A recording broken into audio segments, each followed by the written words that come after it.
Before she was America's sharpest mind in comedy, before Mean Girls, 30 Rock, or that uncanny Sarah Palin impression, there was a quiet, bookish girl from Pennsylvania who learned early that laughter could be armor.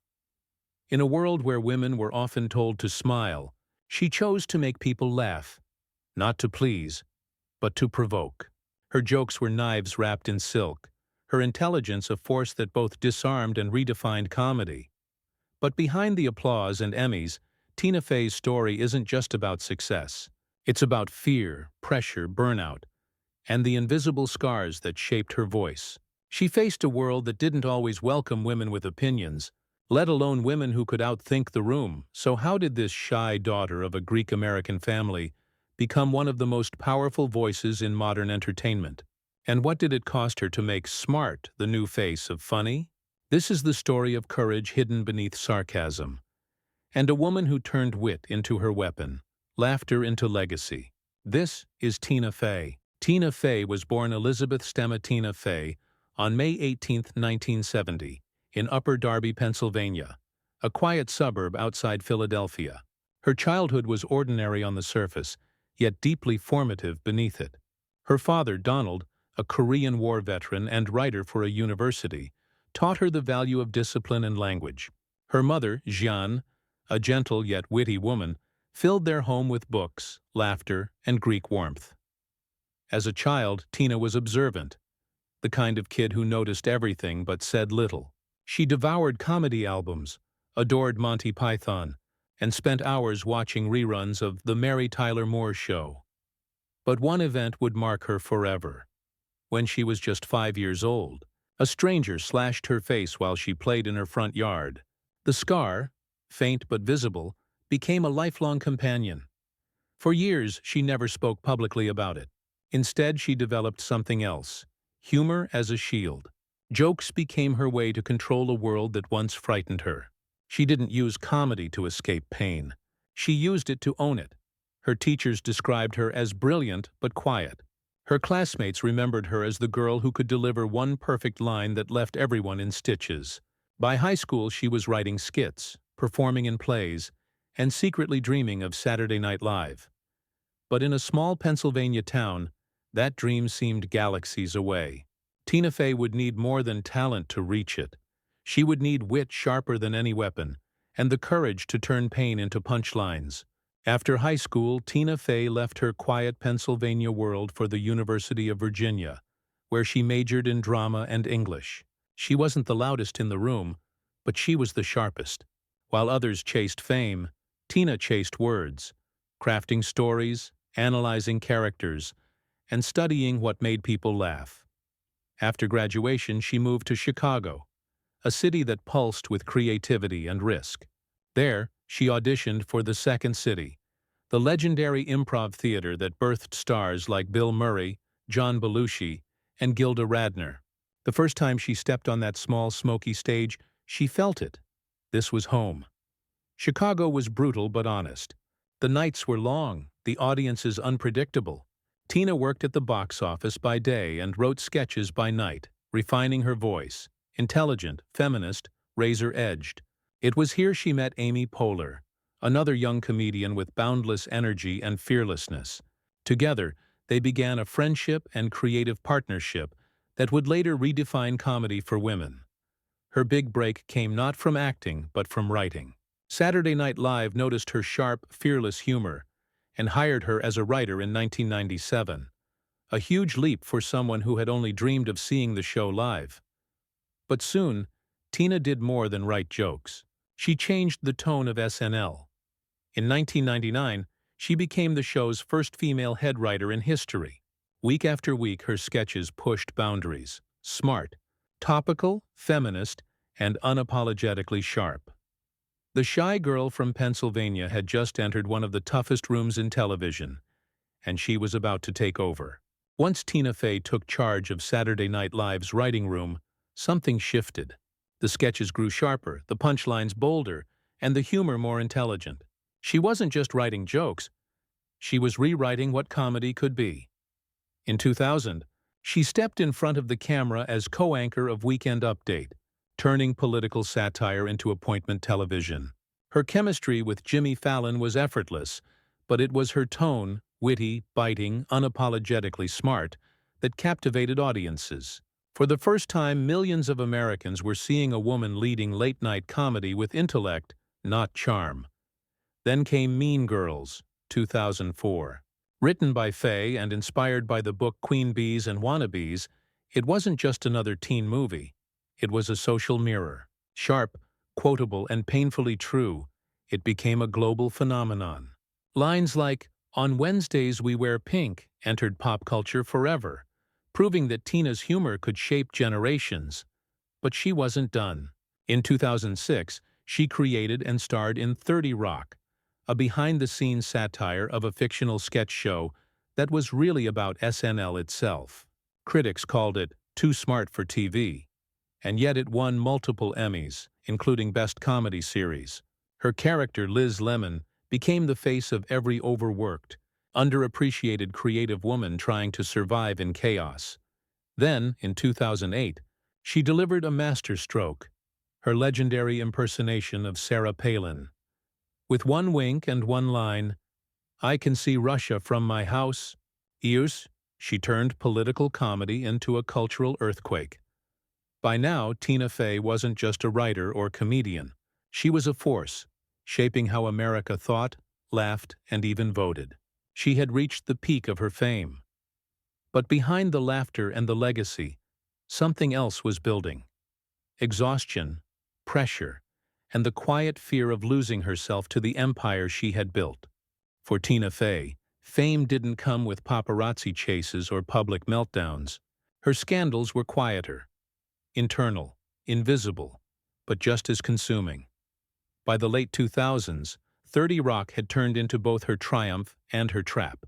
She was the show's writer, producer, and star, carrying it on her shoulders week after week. Every joke had to land, every episode had to sparkle.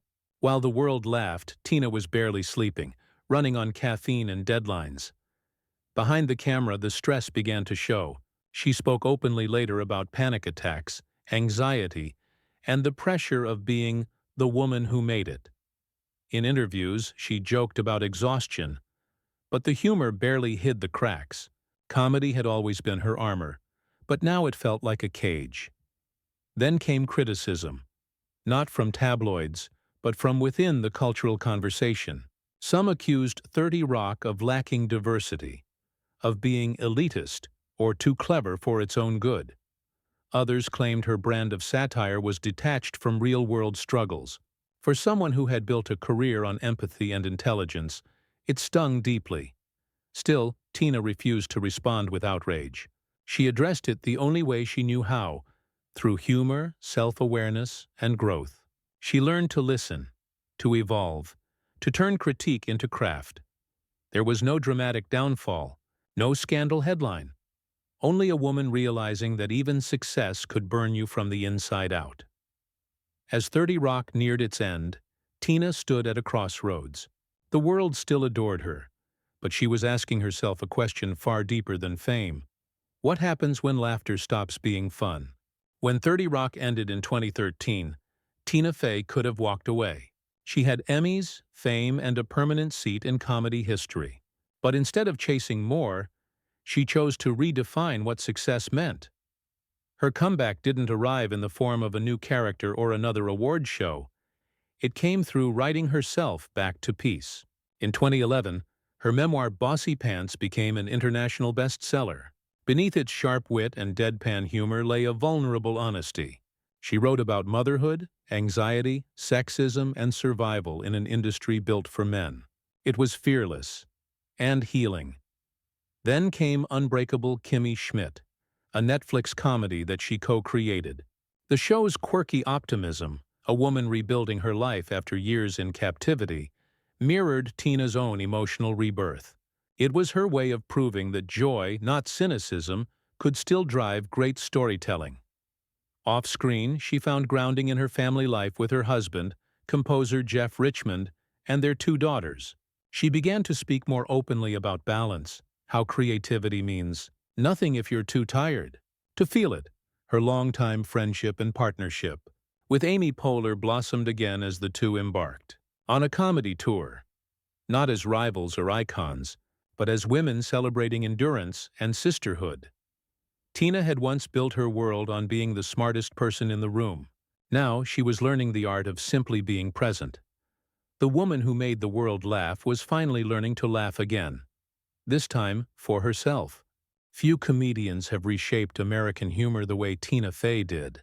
Her fingerprints are everywhere, from the dry, whip-smart tone of The Office to the absurd brilliance of Parks and Recreation to the layered satire of Brooklyn Nine-Nine.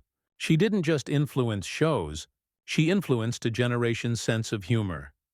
Tina opened the door for women in writers' rooms that had long been fortresses of male voices. She proved that funny didn't have a gender. Intelligence, timing, and courage did.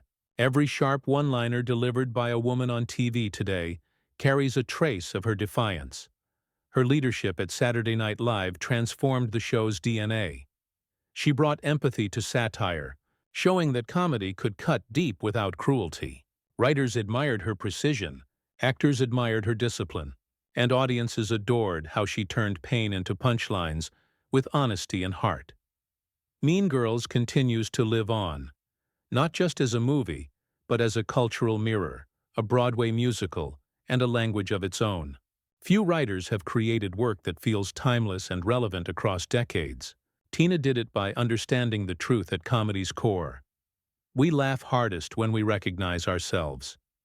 In a business obsessed with fame, she built something rarer: influence. Not by shouting, but by writing. Not by conquering, but by changing the rules of the game. Away from the lights of television studios and red carpets, Tina Fey has built a life rooted in balance, something far more meaningful than applause. She often describes herself, with typical modesty, as a working mom who happens to write jokes.